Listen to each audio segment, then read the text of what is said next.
Vendredi 27 mars 2026, mesdames, messieurs, bien le bonjour, bonsoir, bienvenue. Voici Art d'Info, Haïti Actualité. Ralph décrypte l'info pour ce vendredi 27 mars 2026. C'est une collaboration de Alternance Média, Téléspiral et C-Media Lab. Tout de suite, voici les principales informations qui ont dominé l'actualité pour ce vendredi. On va parler sécurité, nouvelle doctrine et montée en puissance des forces armées d'Haïti. Le gouvernement haïtien accélère le renforcement de l'appareil sécuritaire. En visite à la base de Vertières, le ministre de la Défense, Mario André-Sol, a annoncé l'adoption prochaine d'une nouvelle doctrine militaire, la sortie imminente de la promotion François Macandal et la formation de 1200 soldats dans un délai de 3 mois. Ces mesures s'inscrivent dans la stratégie de l'exécutif visant à restaurer l'autorité de l'État et à sécuriser le processus électoral prévu cette année 2026 en Haïti. En parallèle, environ 400 militaires devraient être déployés d'ici mi-avril pour consolider les zones reprises par la police nationale d'Haïti. Cette force d'occupation post-opérationnelle vise à empêcher le retour des groupes armés dans des zones stratégiques de Port-au-Prince. Ce redéploiement s'accompagne d'un renforcement logistique, notamment avec l'acquisition annoncée de véhicules blindés et l'installation prochaine du ministère de la Défense dans le nouveau local qui se trouve à Pétionville. On reste en Haïti, mesdames, messieurs, pour continuer à parler sécurité. La force de répression des gangs au cœur des discussions stratégiques à Pétionville ce jeudi 26 mars 2026. La 6e table sectorielle sur la sécurité a réuni acteurs nationaux et internationaux autour de la mise en place de la force de répression des gangs. Organisée par le CAD, cette rencontre a permis d'évaluer les avancées et contraintes liées à cette nouvelle structure appelée à renforcer la réponse sécuritaire en Haïti. Les discussions ont insisté sur la possibilité d'une coordination étroite entre institutions nationales et partenaires internationaux. Les représentants de l'OEA, du BINU ont plaidé pour une approche globale intégrant opérations sécuritaires, respect des droits humains et renforcement institutionnel. Le gouvernement affirme que le cadre légal de la FRG est désormais finalisé et que les opérations seront alignés sur des standards internationaux. Toutefois, tous les défis liés au système judiciaire et à la surpopulation carcérale demeurent des obstacles majeurs à la mise en place de tous ces dispositifs.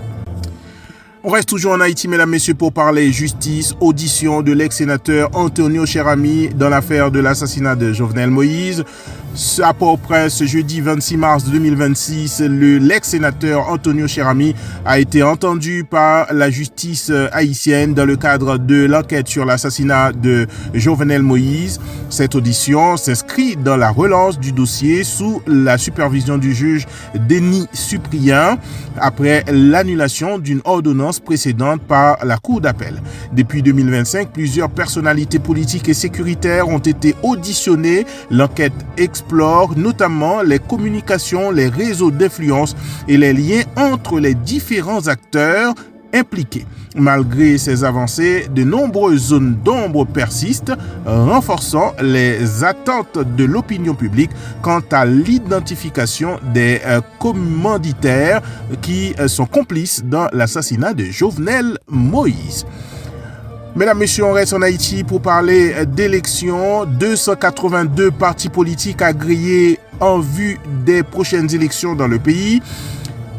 Comme promis à Port-au-Prince ce jeudi 26 mars, le Conseil électoral provisoire a annoncé que 282 partis politiques sur les 320 qui ont été inscrits sur la liste des partis politiques au CEP pour ces prochaines élections. Cette décision s'inscrit dans le calendrier électoral en cours.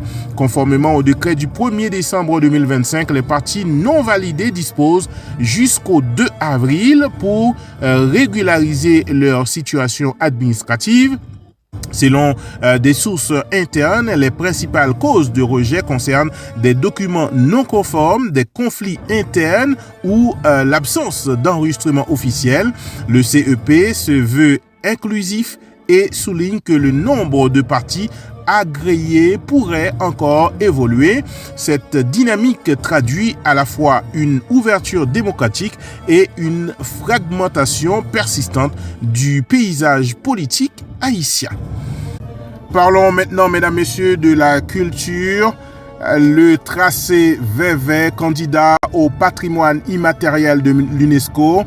Ce jeudi 26 mars 2026, Haïti a officiellement déposé le dossier du savoir-faire du tracé Vevey auprès de l'UNESCO en vue de son inscription au patrimoine culturel immatériel de l'humanité. Cette initiative s'inscrit dans la continuité des démarches ayant permis l'inscription de la soupe joumou, de la cassave et du compas au patrimoine immatériel de l'humanité. Le tracé Vevey, art rituel profondément ancré dans la culture haïtienne, est présenté comme un symbole de mémoire, de spiritualité et de résilience. Les autorités soulignent également la dimension diplomatique de cette démarche visant à renforcer le rayonnement international d'Haïti à travers ses expressions culturelles. On va maintenant, mesdames, messieurs, dans l'international. Reconnaissance historique de l'esclavage comme crime contre l'humanité. À New York, ce mercredi 26 mars 2026, l'Assemblée générale des Nations unies a adopté une résolution reconnaissant la traite des Africains et esclaves raciales comme l'un des plus grands crimes contre l'humanité. Le texte porté par le Ghana a accueilli 223 voix favorables, malgré l'opposition des États-Unis, d'Israël et de l'Argentine et l'abstention de 52 autres pays. Cette décision ravive les débats sur la mémoire historique et les réparations. La résolution souligne notamment l'impact durable de l'esclavage sur les populations afro-descendantes et rappelle des jalons historiques comme l'indépendance d'Haïti en 1804. Elle marque une avancée symbolique mais révèle aussi des fractures persistantes au sein de la communauté internationale. Dans l'international, aux États-Unis, cybersécurité, pirate de la messagerie du directeur du FBI. À Washington, ce vendredi 27 mars 2026, le groupe des hackers Ondala a revendiqué le piratage de la boîte mail personnelle de Kash Patel, directeur du FBI. Une centaine de courriels et plusieurs images ont été publiées en ligne, bien que leur authenticité n'ait pas été confirmée de manière indépendante. Le ministère de la Justice a toutefois reconnu qu'un compte appartenant à l'intéressé avait été compromis. Cette attaque intervient dans un contexte de tension accrue entre les États-Unis et des groupes liés à l'Iran. Se présentant comme des activistes pro-palestiniens, les membres de Ondala sont soupçonnés d'entretenir des liens avec des structures étatiques iraniennes. Cet épisode marque une nouvelle escalade dans la guerre numérique et souligne la vulnérabilité persistante des infrastructures sensibles. Et maintenant, mesdames, messieurs, nous revenons en France dans la communauté pour faire ouvrir cette fenêtre sur la communauté. La communauté haïtienne en région parisienne se mobilise autour d'un événement culturel et spirituel majeur prévu le 29 mars 2026. Le pasteur et auteur Richard Joseph organise une séance de vente signature de son ouvrage Né pour en régner au sein de l'église Credo évangélique située au Blanc-Ménil. L'événement annoncé pour 13h30 vise à favoriser les échanges directs entre l'auteur et son public dans une dynamique de proximité et d'édification communautaire. À travers cet ouvrage centré sur l'identité, le leadership et le potentiel individuel, Richard Joseph propose une approche inspirée de la foi chrétienne et du développement personnel. Nous vous proposons, mesdames, messieurs, dans les jours, une interview exclusive accordée à Alternance Média, Téléspirale et pour Art d'Info qui sera diffusée sur tous nos réseaux. Voilà, mesdames, messieurs, tout ce que vous deviez savoir sur Haïti et sur le monde pour ce vendredi 27 mars 2026. Pour vous l'apporter, c'est votre serviteur Ralph Siméon. C'est une collaboration de Alternance Média, Téléspirale et C-Media Lab. Merci pour votre fidélité et continuez à nous suivre sur Facebook Ralph Siméon, YouTube Art d'Info TV et sur toutes nos plateformes.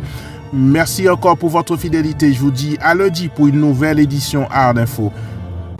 À bientôt.